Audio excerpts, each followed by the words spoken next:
이제 다음 달이면 아마 제가 쫄티를 입을 수 있지 않을까 싶습니다. 예. 제가 이거 7kg를 뺐거든요. 7kg. 예. 앞으로 10kg만 더 빼면 돼. 예. 예. 그래서 여러분들도 이 선생이 노력하는 것만큼 공부를 하세요. 예. 저는 그 지난주에 제가 백신을 맞았어요. 아스트라제네카 주스 맞았어요. 예. 근데 저는 아무렇지도 않아, 아프지도 않아. 예. 예. 다른 사람 아프다 그러는 저는 아무렇지도 않더라니까요. 그래서 몸에 지방이 많아서 그런가. 예. 자, 우리 오늘은 도시개발법입니다. 예, 37페이지를 펴보세요. 도시개발법. 예.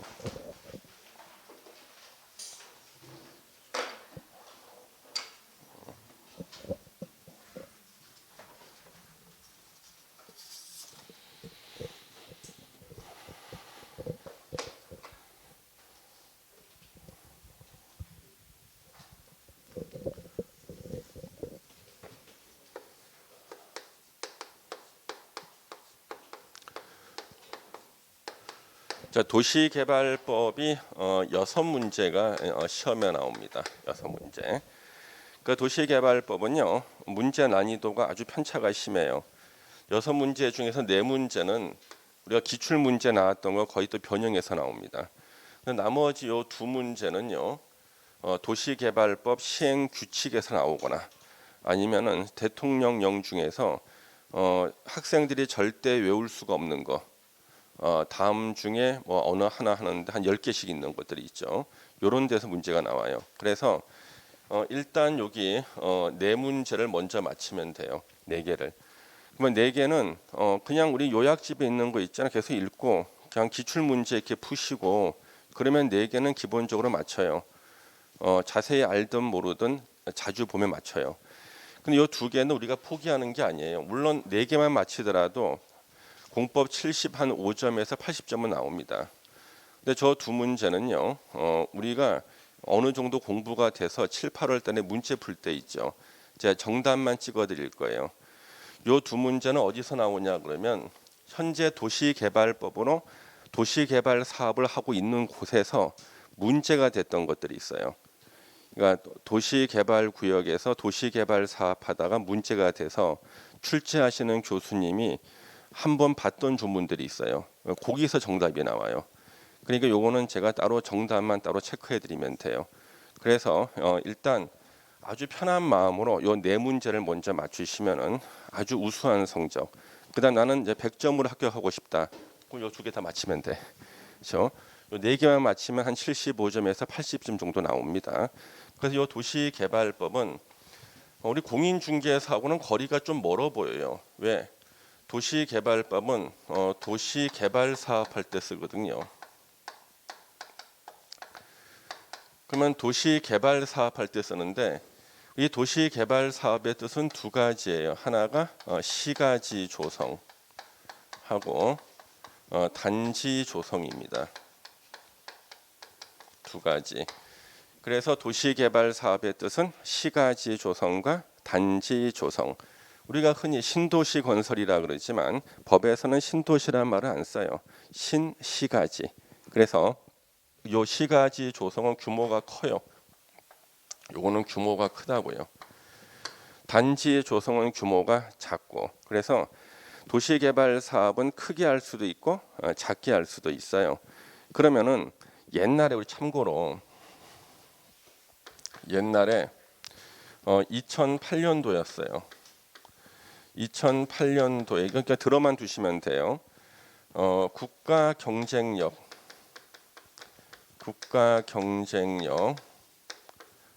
강화위원회 나라에서 이걸 만들었어요. 그래서 국가 경쟁력 강화위원회를 만들어서 국가 경쟁력을 후퇴시키는 부동산 규제에 대해서 전면 재검토를 했어요. 그래서 이렇게 부동산 규제를 갖다 바꿔야지만 국가 경쟁력이 살아난다 해가지고 요 위원회에서 권고안을 만들어서 정부에다 건의를 했어요. 그때 정부에다 건의한 내용이 뭐냐 그러면 대규모 개발 사업은 2개 법률로 하라고 그랬어요. 하나가 도시개발법 도시개발법, 하나가 택지개발촉진법, 촉진법이에요. 그래서 대규모 개발 사업은 2개 법률로 해라. 그 다음에 중규모라는 말 또 썼어요. 중규모 개발 사업은 지구 단위 계획을 수립해서 해라.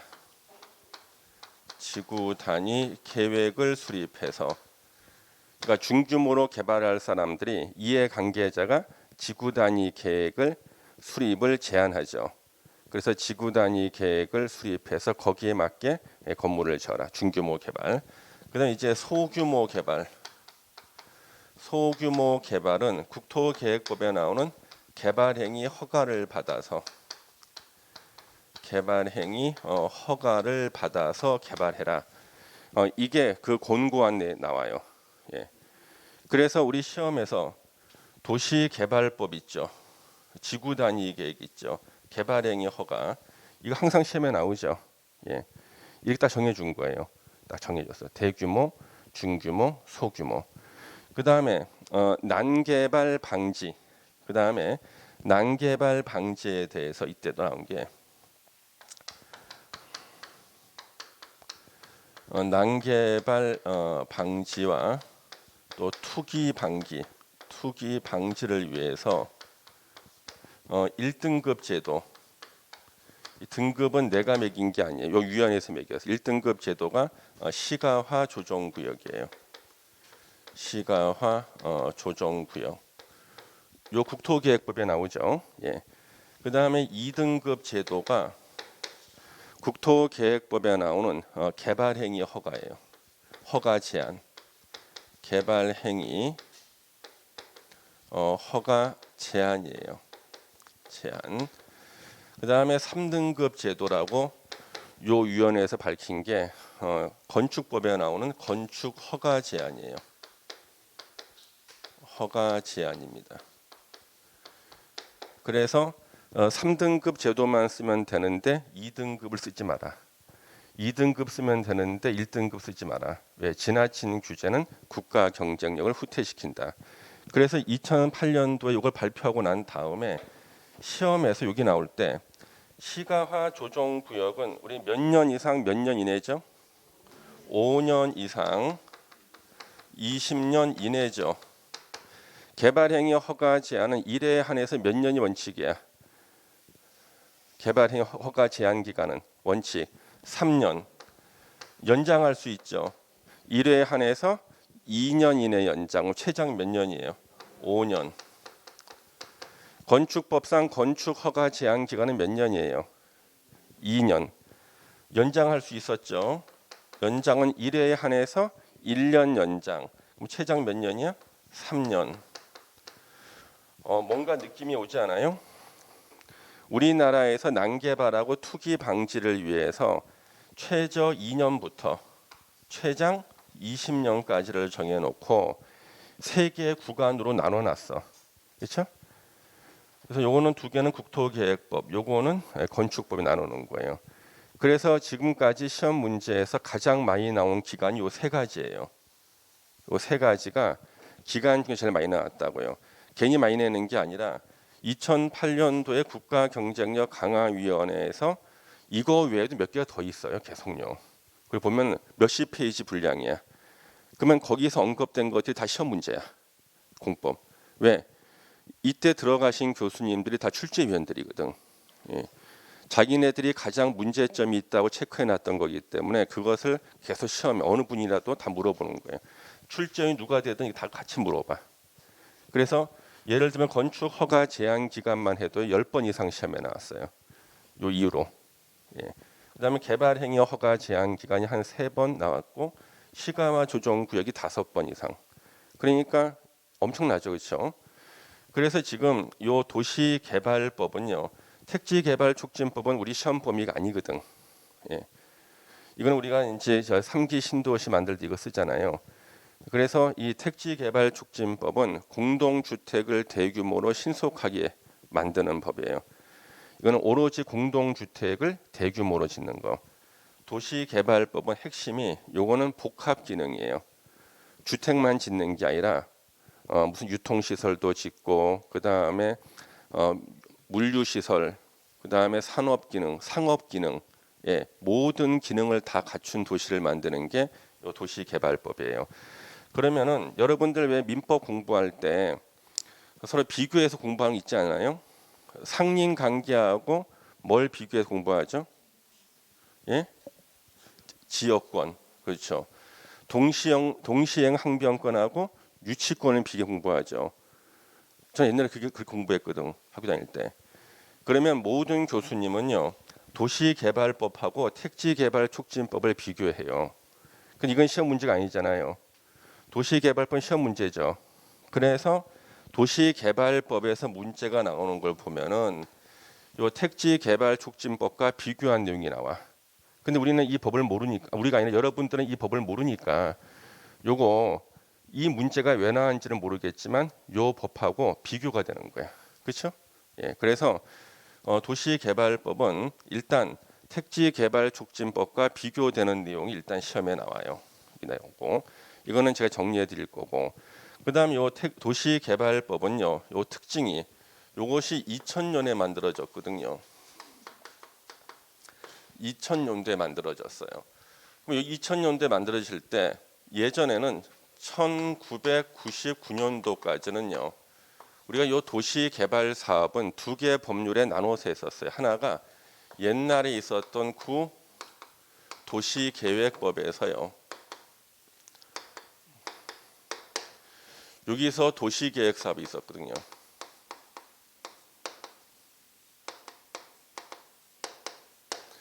그 다음 옛날에 있었던 구 토지구획 정리사업법이 있었어요.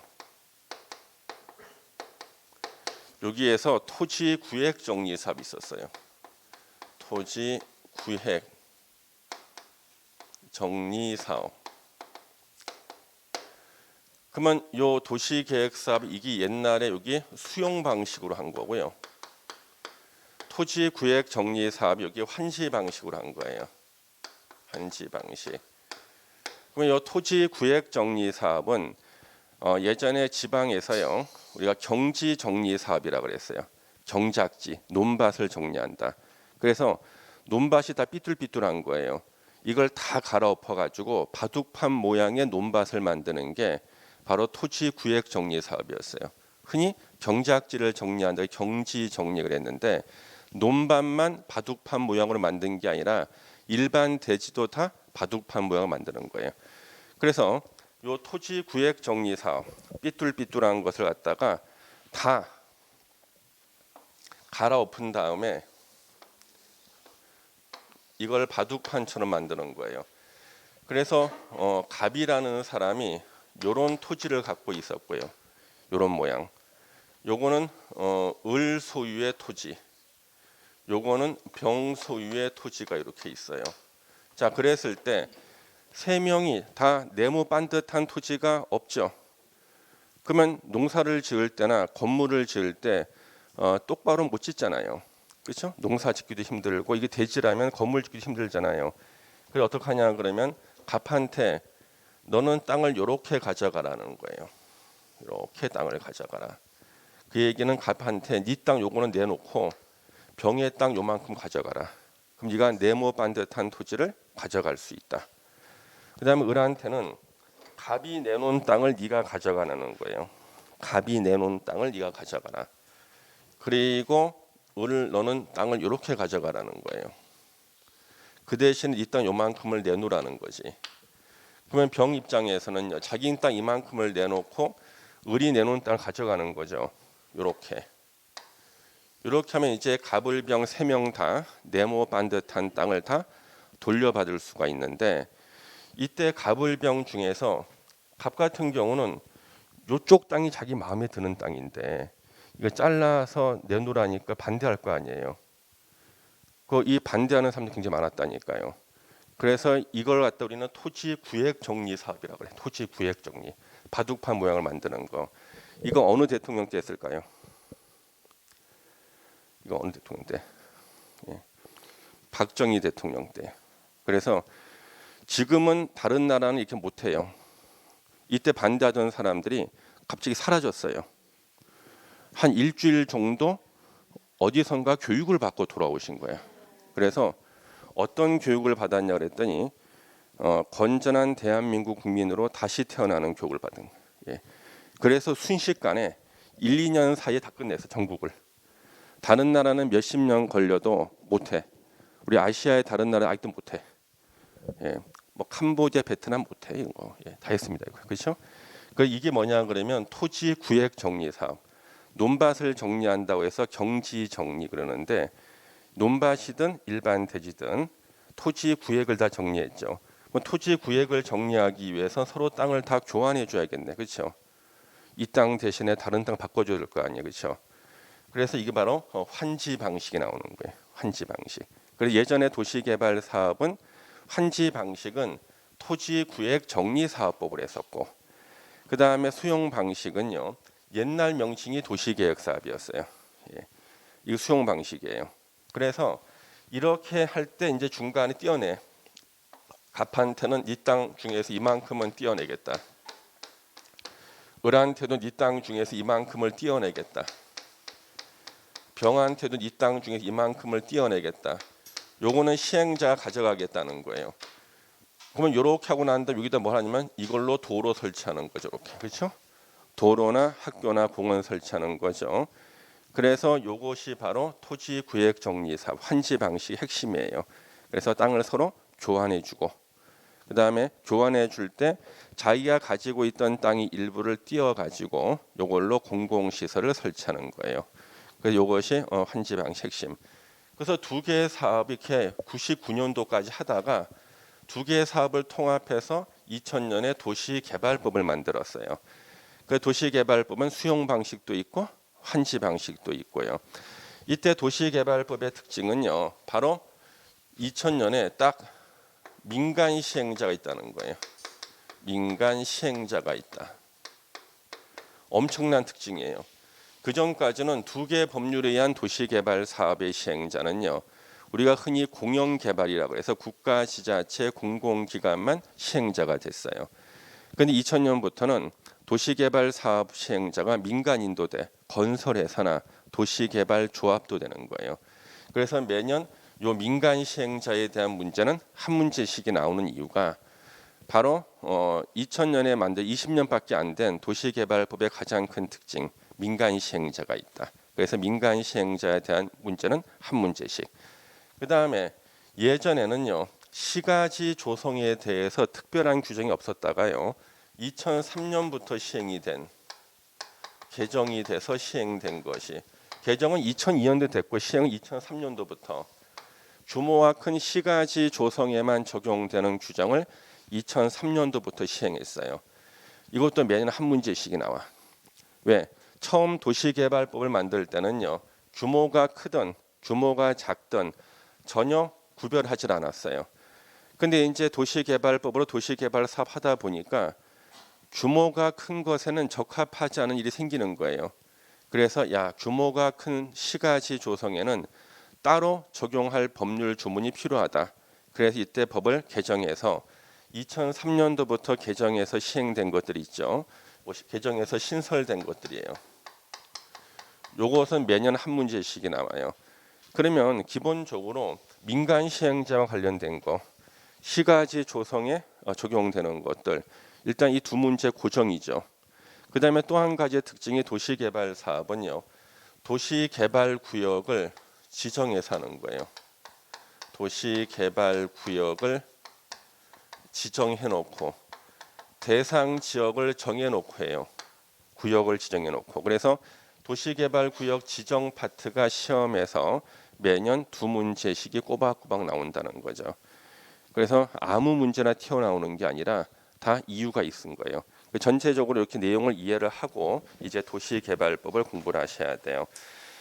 그래서 거기에 37페이지 도시개발구역의 지정권자부터 나오는데 먼저 여기 우리 총칙 파트가 있지만 우리 총칙 파트에서는 사실상 뭐 쓸만한 내용이 없죠, 그렇죠? 예, 그래서 용어 정의에 뭐 도시개발 도시개발 사업의 뜻은 제가 칠판에 써놨어요. 그래서 시가지 조성과 단지 조성을 말한다. 그렇죠? 도시개발구역의 뜻, 도시개발 사업하는 대상 지역이 도시개발구역이고요. 그래서 뜻은 따로 써놓지 않았습니다. 그래서 총칙에는 뭐 용어 정의 2개, 기본서에 보면 딱 2개밖에 없죠. 도시개발구역의 뜻, 도시개발사업의 뜻. 그러니까 도시개발사업의 뜻이 시가지 조성과 단지 조성. 그 다음에 요 목적이 있었고요. 공공복리 증진을 목적으로 한다.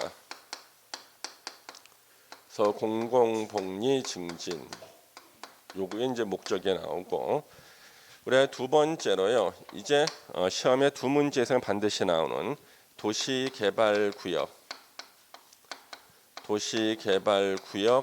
지정 파트가 나오는 거죠.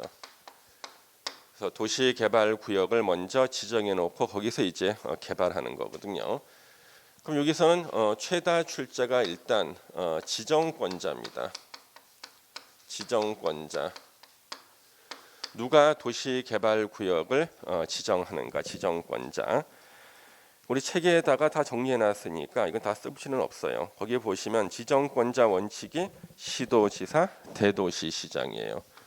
그래서 원칙적으로 시도지사하고 대도시시장이 도시개발구역의 지정권자가 돼요. 근데 여기서 조심할 거, 시도지사가 몇 명을 말하는가? 여기서는 몇 명이에요? 여기서는 4명을 말하죠. 우리가 원래 부동산 공법에서 시도지사는 5명이야. 언제? 특별시장, 광역시장, 도지사 3명에다가 특별자치시장, 특별자치도지사까지 5명인데 도시개발법에서는 1명이 빠져. 예. 세종특별자치시장이 빠지는 거예요. 왜? 세종시는 지금 만든 지가 얼마 안 돼가지고 그 안에서 도시개발 사업할 일이 없어. 그래서 여기서 시도지사는 4명이고요. 세종특별자치시장은 나오지 않는다. 그 사람은 도시개발법에 안 나와요. 예. 인구 50만 이상 대도시시장, 도시개발구역 지정권자가 되고요. 그 다음에 예외적인 지정권자가 국토부 장관. 국토부 장관이 지정권자가 되는 경우가 5가지입니다. 자, 5가지의 보시면은 우리 책에 보시면 국가가 도시개발 사업을 실시할 필요가 있을 때 관계 중앙행정기관의 장이 요청하는 경우인데, 관계 중앙행정기관의 장, 문화체육관광부 장관이 관광단지 만들고 싶다, 도시개발구역 지정을 요청하면 국토부 장관이 도시개발구역을 지정할 수 있다는 거예요. 그런데 시험에서는 시군구청장이 요청하는 경우, 시군구청장이 요청하는 경우, 이러면 틀려요. 시군구청장이 요청하는 경우가 아니죠. 예, 틀린다. 그 다음에 공공기관의 장, 공공기관 대표가 LH공사죠. 정부 출연기관의 장, 국가철도공단이죠. 정부 출연기관 장이 30만 제곱미터 이상으로서 국가계획과 밀접한 관련이 있는 도시개발구역 지정을 제한하는 경우, 그래서 공공기관의 장, 정부 출연기관이 장이 30만 이상으로 지정을 제한할 때, 근데 여기서 틀리게 나오는 게 지방공사의 장. 지방공사가 도시공사 같은 게, 도시개발공사 같은 경우에요. 지방공사의 장이 제한하는 경우, 이거 하면 틀려요. 일단 이쪽 파트 요 2가지가 일단 가장 대표적인 함정이야. 2가지가. 그래서 공공기관의 장이나 정부 출연기관의 장이 제한할 때인데 절대 지방공사의 장이 제한하는 경우 이러면 안 된다는 거죠. 그래서 제가 이렇게 가르치고 보냈는데 기출문제 틀리게 어떻게 나왔냐면 지방공사의 장이 요청하는 경우라고 나왔어. 그럼 당연히 맞힐 거 아니야. 선생님이 알려준 틀린 지문과 틀렸대. 그럼 안 돼. 예. 지방공사는 나오면 안 돼요. 그 다음에 도시개발구역 지정에 대한 협의가 성립되지 아니하는 경우, 그러면 도시개발구역이 2개 이상 시도나 대도시에 걸칠 때는 협의로 지정할 자를 정해야 되는데, 지정할 자를 정하는 협의가 성립이 안 됐을 때는 국토부 장관이 도시개발구역 지정할 자를 자기가 정해주는 게 아니라 자기가 직접 도시개발구역을 지정할 수 있다예요. 협의가 안 됐을 때는 자기가 지정할 수 있다. 그다음 천재지변 등이 있을 때 그 5개의 사유죠. 그다음에 우리 도시개발구역의 분할하고 결합이 나와요. 도시개발구역을 지정하는 자는요, 도시개발 사업의 효율적 추진과 도시의 경관 보호 등을 위해서 필요하다고 인정할 때는 둘 이상의 사업 시행지구로 분할하거나, 자 서로 떨어지는 밑줄 쳐야겠죠. 시험 문제는 인접한이라고 나오겠죠. 인접한 데가 아니라 서로 떨어진 곳. 예. 그래서 서로 떨어진 곳, 10km 이상 떨어진 곳도 결합하는 경우도 있었어요. 성남시에서 서로 떨어진 둘 이상의 지역을 결합해서 하나의 도시개발구역으로 지정할 수 있다. 그래서 도시개발법을 이제 공부를 많이 안 하신 분은 어떻게 서로 떨어진 곳을 결합할 수가 있느냐, 잘 가슴에 와닿지 않는 거예요. 예, 서로 인접한 곳을 결합하는 것이 서로 떨어진 곳을 어떻게 결합하느냐, 그 얘기는 이 결합한다는 것이 돈으로 결합하는 걸 말하는 거야. 돈으로. 예. 그러니까 땅을 합치는 게 아니라 돈으로 결합하는 거예요. 그래서 한 10km 떨어져 있는 곳을 하나의 도시개발구역으로 지정하면요, 거기서 수입과 지출을 서로 떨어져 있는 곳을 같이 하는 거예요. 돈으로 결합한다는 얘기예요. 땅으로 결합하는 게 아니라. 그러니까 거리로는 떨어져 있더라도 돈으로 결합하는 거예요. 예. 그 다음에 우리 참고로, 그러면 우리가 이제 분할할 때, 이거 분할한다 그랬을 때 분할되고 난 다음에 각각의 면적은 1만 제곱미터 이상을 돼야 돼요. 그래서 분할할 때는 각각 1만 제곱미터 이상이어야 된다. 그거 하나 정도는 대통령령에 나오지만 기억을 해두셔야 됩니다. 그래서 분할 후 각각 1만 제곱미터 이상이어야 된다. 그 정도 하나 써놓으시면 되겠네. 그 다음 우리 도시개발법에는 이 도시개발구역의 요 지정 규모가 나오는데요. 이 지정 규모는요, 지금까지 한 문제 빼놓고는 다 원칙에서 나왔어. 예, 한 문제 빼놓고 다 원칙에서 나왔어. 그래서 지정 규모는 이 원칙이 문제가 쉬운 거예요. 원칙이. 그 다음에 이 예외가 어려워요, 이해하기가. 그래서 우리 원칙적인 지정 규모는 크게 도시 지역하고 도시 지역 외로 나눠서 보는 거죠. 도시 지역하고 도시 지역 외로 나눠서 봅니다. 그래서 이 도시 지역에서는 생산 녹지, 자연 녹지, 상업 지역, 주거 지역은 1만 제곱미터 이상 규모로 도시개발구역을 지정해야 되고요. 그 다음에 이 공업지역은요, 3만 제곱미터 이상으로 도시개발구역을 지정해야 돼요. 근데 도시지역 외의 지역은 원칙적으로 30만 제곱미터 이상, 예외적으로 10만 이상만 돼도 도시개발구역으로 지정할 수가 있다. 그러면 시험 문제에서 계획관리지역은 원칙적으로 얼마 이상으로 지정해야 되는가? 계획관리지역 얼마 이상이에요? 선생님 칠판에 어디다가 계획관리지역 써놨어요. 이러면 안 돼. 계획관리지역 어디서 나오는 거예요? 도시지역, 외의지역. 농림지역은 얼마냐? 30만 제곱미터 이상. 농림지역 어디냐 물어보면 안 돼요. 도시지역, 외의지역. 그래서 아직도 용도지역을 못 외우신 분들은 깊이 반성하고 오늘이라도 외워야 돼요. 예. 그래서 도시지역, 외의지역이 원칙이 30만, 예외가 10만 제곱미터 이상이에요. 그러면 거기에 원칙에서 도시지역 안 보세요. 도시지역 안 주거, 상업, 자연녹지, 생산녹지. 왜 선생님은 책에 법조문에 나오는 것 순서를 반대로 쓰십니까? 이렇게 물어보는 사람이 가끔 있었어요. 시험에 자주 나오는 순서대로 썼어. 그럼 뭐가 제일 많이 나온다는 거야? 생산녹지가. 예.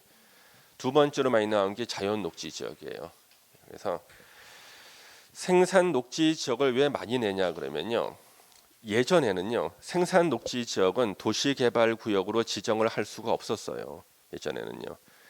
그 예전에는 생산녹지 지역을 다 빼고 지정해야 돼요. 그래서 옛날에 우리 도시개발구역을 지정할 때 문제가 있었다니까요. 이게 도시개발구역을 지정하고 싶은 곳인데 요만큼이 생산녹지 지역이야. 그러면 옛날에는 생산녹지 지역에는 도시개발구역을 지정 못했기 때문에 이걸 빼고 지정해야 돼. 야, 이 도시개발구역 모양이 엉망이 돼버렸네. 그래서 여기다가 공공시설 하나 짓고 여기다가 아파트 하나 좀 짓고 그러면은요 일로 가면 되는데 삥 돌아가야 되는 거예요. 이렇게. 예. 그래서 고민하다가 생산녹지 지역도 도시개발구역으로 지정할 수 있다. 이렇게 법을 개정한 거예요. 제가 학교 다닐 때는 예전에는 전 이 두 개로 배웠겠죠. 그렇죠. 두 개로. 그래서 두 개를 배우다가 이게 통합되고 난 다음에 딱 봤더니 당연히 그때는 생산녹지가 빠져 있었거든요. 이게 이제 법이 개정돼 들어간 거예요. 예. 근데 생산녹지 지역의 뜻이 뭐였죠? 생산녹지 지역의 뜻. 농업적 생산을 위해서 개발을 유보한 지역이에요. 그래서 우리 도시 지역 안에 농지가 있다 그랬잖아. 도시 지역 안에 농지는 용도 지역이 거의 다 생산녹지다. 예. 그래서 도시 지역 안에 있는 논밭은 거의 다 생산녹지 지역이에요. 근데 가끔 가다가 아니 저 논밭인데요. 일반 주거 2종인데요. 이러시는 분이 있어요. 왜 그러냐 그러면 거의 원래 생산녹지였어. 근데 그 일대가 아파트 단지가 들어서면서 일반 주거 2종 한건 바뀐 거예요. 예. 그래서 생산녹지 지역이었다가 일반 주거 2종으로 바뀐 거예요. 그 일대가. 예. 그래서 그렇게 바뀌는 경우가 있습니다. 그래서 생산녹지 지역을 중심으로 해가지고 도시개발구역 지정하는 건 안 돼요. 생산녹지 지역 일부가 딸려 들어가는 건 괜찮아. 그래서 몇 퍼센트까지? 30% 이하까지. 그래서 1만 이상. 공업지역에서는 도시개발구역 지정 규모가 3만 제곱미터 이상. 그다음 이제 도시지역 외의 지역, 관리지역, 농림지역, 자연환경 보전지역을 말해요. 그래서 관리지역, 농림지역, 자연환경 보전지역을 말하는데 그래서 예전에 농림지역 딱 나왔다고요. 그러니까 갑자기 머리가 띵해지는 거야. 책에서 농림자를 본 적이 없어.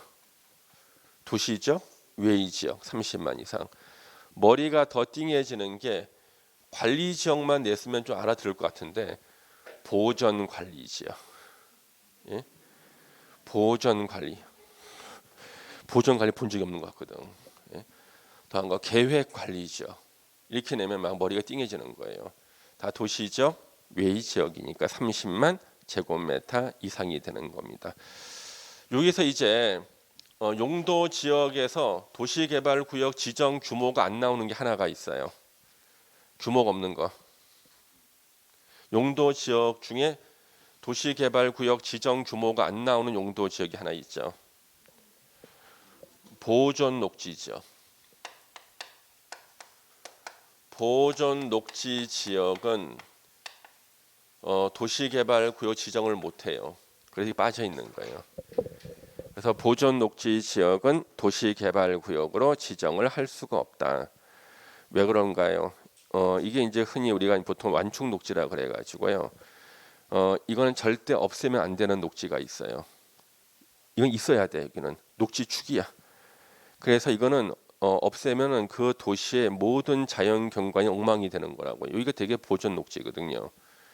그래서 보존 녹지는 여러분 앞으로 절대 중개하시면 안 돼요. 예, 안 됩니다. 예. 지금 국토부에서요. 중개법 개정안을 갖다가 영구 용역을 줬더라고요. 그래서 제가 지난주에 아니 이번 주죠. 지난주에 제가 나라 일을 하러 간다 그랬잖아요. 근데 다른 교수님이 오셨는데 그분이 그 용역을 맡으신 분이더라고요. 그래가지고 말씀해 주시는데 그래서 이제 그 중개사 제도를 갖다 영구 용역을 갖다 발주한 거예요. 어떻게 바꾸면 되겠는가. 예. 근데 아무 연구를 해도 해답이 안 나와. 해답이. 예. 그렇지 않겠습니까? 예, 중개사. 그래서 우리 공인중개사 제도는 이제 그대로 다 존속이 되는데 많은 사람들이 새로운 자격증을 한번 만들어야 되는 거 아니냐. 그러면 새로운 자격증 만들면 뭐냐면 공인중개사보다 한 단계 높은 예. 그래서 부동산 관련해서 소송 대리도 변호사 대신 하고 이런 것들 있잖아요. 그럼 여러분들은 시험 빨리 붙어야 돼. 먼저 자리 선점하고 있어야지. 나중에 힘들어져요. 그거. 예. 그래서 막 이제 시험 과목이 1차 객관식, 2차 주관식으로 바꾸거나 예. 거기다 토익 점수로 일단 하고 그다음에 민사소송법이라든가 집어넣잖아요. 내 평생 가장 어려웠던 법이 민사소송법이에요. 제일 쉬웠던 법 민법, 제일 어려운 게 민사소송법이에요. 그 예전에도 공인중개사 시험에 민사소송 넣자는 말이 있었어요. 그 대신에 넣고 시험 본 다음에 부동산 관련 소송에서는 변호사를 대신해서 소송 대리, 법정에서 변호할 수 있게 해주자. 예, 그 말도 있었습니다, 예전에요. 예. 그래 여러분 하여튼 빨리 붙어야 돼. 이 제도가 이렇게 왔다 갔다 하니까 올해 열심히 해서 붙으십시오. 예. 요것도 이제 보면은 지금 계속 요쪽에서 이제 틀린 지문을 계속 만들어내고 있고 그다음 그 예외를 보시면은요. 그 예외가 자 아파트나 연립주택 건설 계획이 포함되는 경우 이 말뜻을 알아야 돼. 아파트나 연립주택 건설 계획이 포함된다는 것은 거기는 도시 개발의 주 목적이 주거 목적이라는 거예요. 예? 주 목적이 주거 목적. 물론 택지개발촉진법처럼 아파트만 짓는 건 아니야.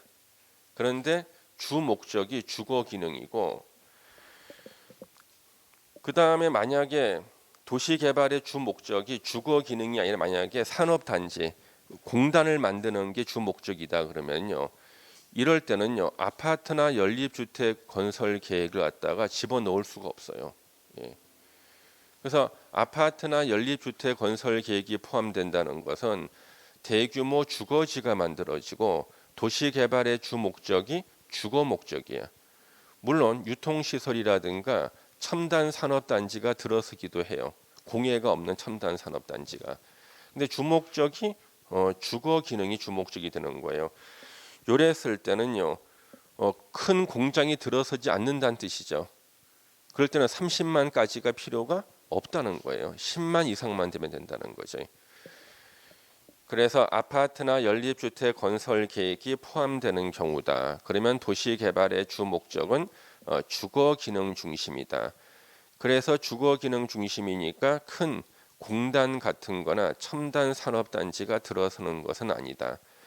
그래서 30만까지는 필요가 없다. 10만 이상만 돼도 충분하다는 거죠. 그래서 10만 이상으로 한다 했는데 그러면은 주거지가 만들어지는 주거 기능으로 도시개발 사업할 때 꼭 갖춰야 되는 두 가지 조건이 있다. 1번 초등학교 용지 확보. 문장을 다 외우지 못하면 키워드를 외우는 거야. 초등학교 용지 확보. 그리고 AND예요. AND.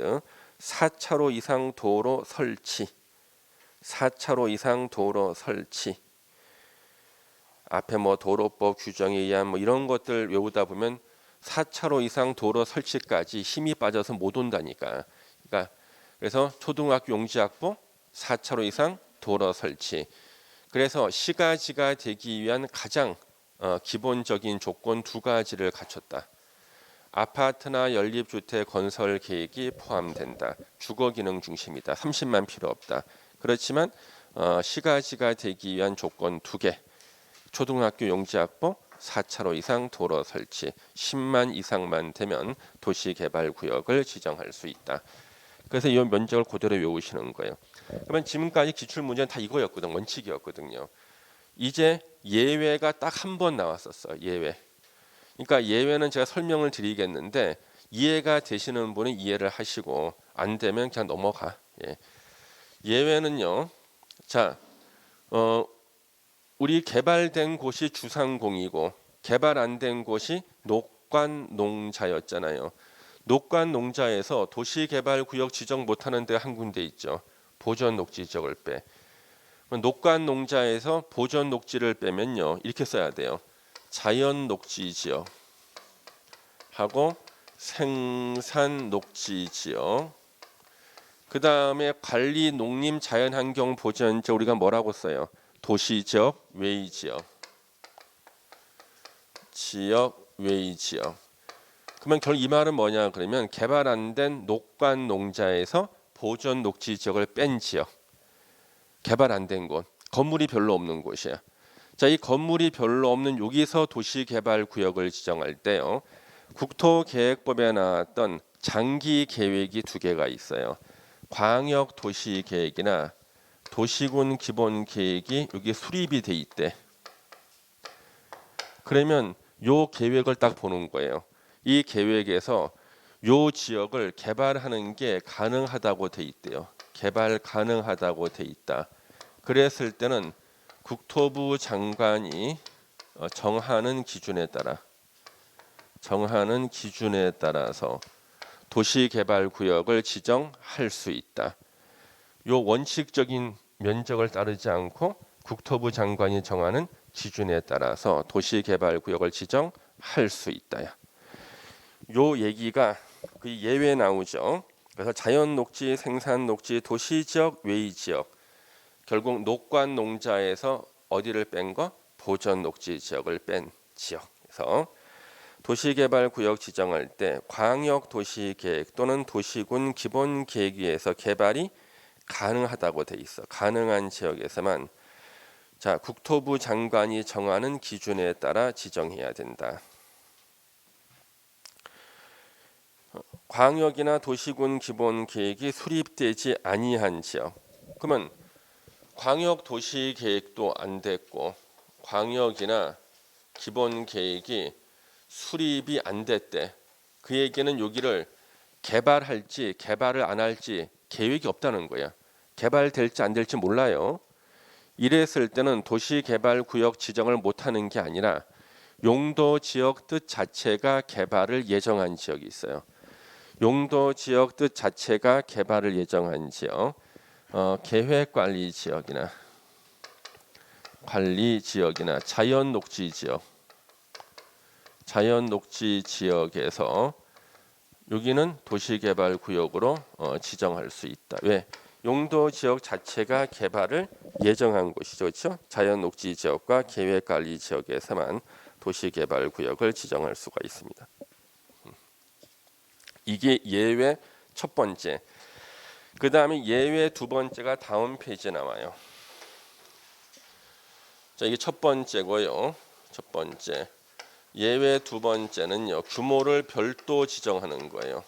별도 지정. 별도 지정은 뭐냐 그러면 도시개발구역을 지정할 때마다 그때 규모를 별도로 지정할 수 있다. 별도 지정. 그래서 많은 사람들이 이해가 안 되는 게 취락지구, 사람들이 모여 사는 마을이죠. 취락지구 위에다가 도시개발구역을 지정할 수 있다는 거예요. 그러니까 취락지구 위에다가 도시개발구역을 지정할 때는 규모를 그때마다 별도로 지정할 수 있다. 그 이유가 취락지구 면적을 확인해 봐야 돼. 취락지구 면적이 9,000제곱미터였다. 그러면 도시개발구역도 거의 9,000에 맞춰서 지정해야 될 거 아니에요, 그렇죠? 규모를 별도로 지정한 거예요. 그러면 이제 많은 사람들이 이해 안 되는 게 자기는 취락지구 위에다가 도시개발구역 지정한다는 게 머릿속에서 그림이 잘 안 그려져요. 그 예전에 서울시에서요, 서울의 도봉구 쪽에요, 취락지구가 있었거든요. 그러니까 서울 외곽이거든요. 그러니까 거기 의정부하고 거의 걸쳐 있을 만한 곳에 서울의 도봉구 북쪽 조금 더 가면 의정부예요. 거기서 취락지구가 있었거든요. 근데 그 칠학지구가 너무 오래됐어요. 칠학지구 안에 있는 건물들이 이제 다 낡은 거예요. 그러면 이제 방법은 둘 중에 하나예요. 재개발 사업을 하던가, 예. 아니면은 여기서 뭔가 다른 사업을 하긴 해야 되거든요. 그때 서울시가 도시개발구역 지정을 검토하겠다고 뉴스에 나왔었어요. 뉴스에. 그러면 취락지구에다가 도시개발구역 지정을 검토하겠다. 그때 제 머릿속에는 어떤 생각이 들었을까요? 규모는 아마 취락지구 현재 지정 면적에 따르겠구나. 그렇잖아요. 취락지구 면적에서. 그래서 취락지구가 보통 많이 낡았을 때예요. 취락 만든 지 오래돼가 낡았을 때 체계적인 개발할 때는 그때는 보통 취락지구 위에다가 도시개발구역을 지정하고 기존의 취락지구 면적을 보고 규모를 별도로 정하는 거예요. 그러면 이걸 가지고 문제를 내신 분이 있는 거죠. 뭐 옛날 기출 문제 하나 보겠습니다. 여기서 자 여기가 자연 녹지 지역이에요. 이게 자연 녹지 지역이고 여기가 용도 지구 중에 취락 지구로 이렇게 지정이 돼 있어요. 자, 우리 취락 지구는요. 자연 취락 지구 있죠. 우리 자연 취락 지구 같은 거는 녹간 농지에 지정하죠. 그러면 자연 녹지 지역 위에다 취락 지구 지정할 수 있죠. 이때 취락 지구 지정 면적이 9,000제곱미터다. 이거 지정할 수 있느냐 못하느냐 문제. 공부를 아예 안 하는 사람 맞춰. 자연 녹지 지역이 얼마지? 1만 제곱미터 이상으로 지정해야 되는데 어떻게 자연 녹지 지역에다가 도시개발 구역을 갖다가 9,000제곱미터 할 수 있어? 틀렸다 하시는 분이 있는 거죠. 그러니까 요 면적을 외우는 사람은 틀려. 왜? 자연 녹지 지역 1만 제곱미터 이상으로 도시개발 구역을 지정하여야 한다. 9천 자연 녹지 이거 틀렸잖아. 그러면 안 되지. 왜? 자연 녹지 지역에 취락지구가 지정돼 있고 취락지구에다 뭘 지정하는 거예요? 도시개발 구역을 지정할 때는 이것을 적용하지 않고 원칙적인 면적 적용하지 않고 국토부 장관이 정하는 것도 아니고 규모를 별도로 정한다. 그래서 취락지구 면적이 얼마인가 살펴보고 규모를 그때 별도로 정하니까 어떠한 면적이 나와 다 맞는 거예요. 그래서 여기다 9,000제곱미터로 지정하는 거 괜찮는가? 괜찮은 거지. 왜? 1만 안 돼도 괜찮아. 왜? 취락지구니까. 자연 녹지 지역 위에 취락지구가 지정돼 있고 그 취락지구 위에 도시개발 구역을 지정할 때는 규모를 별도로 지정한다는 거예요. 예. 이걸 시험에 냈었죠. 뭐 다 틀렸겠지 뭐. 예. 그 다음에 개발진흥지구, 이건 용도지구죠, 그렇죠? 자, 개발진흥지구 위에다가 도시개발구역 지정할 수 있어요. 그러면 개발진흥지구 면적을 확인해 봐야겠지. 그 면적에 따라서 지정하는 거고, 저 용도지역은 전혀 면적이 고려 사항이 아니야. 별도 지정하는 거니까. 그 다음에 지구 단위 계획구역으로 지정된 지역. 많은 사람들이 이해 안 되는 것 중에 하나가 이거예요. 공부를 갖다 많이 안 하는 사람이 외우면 되는데 공부한 사람은 이해가 안 되는 게 저 뒤에 가면 도시개발법에서 도시개발구역을 지정하면 자동으로 지구 단위 계획구역 지정된 것으로 본다 그래서 도시개발구역을 지정하고 나면 거기가 지구 단위 계획구역 되는데 이거는 지구 단위 계획구역 위에다가 도시개발구역을 지정해라.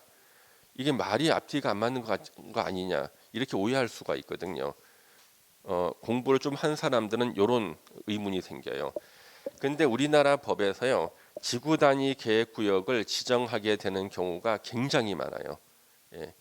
그러니까 지구 단위 계획구역을 지정하게 되는 근거가 너무나 많다고요. 그 중에 대표적인 것이 주민의 입안 제한. 예. 지구 단위 계획구역을 지정해 주세요. 봤더니 건설회사야. 그렇게 지정해놨어. 예. 근데 그 지구 단위 계획구역을 갖다가 이미 지정해 놓은 상태야. 앞으로 개발하겠다고. 중규모 개발하겠다고 이미 지정해 놓은 상태야. 그런데 이걸 갖다가 야 도시개발 사업을 해야겠다. 그래서 도시개발구역으로 지정할 수가 있다는 거예요.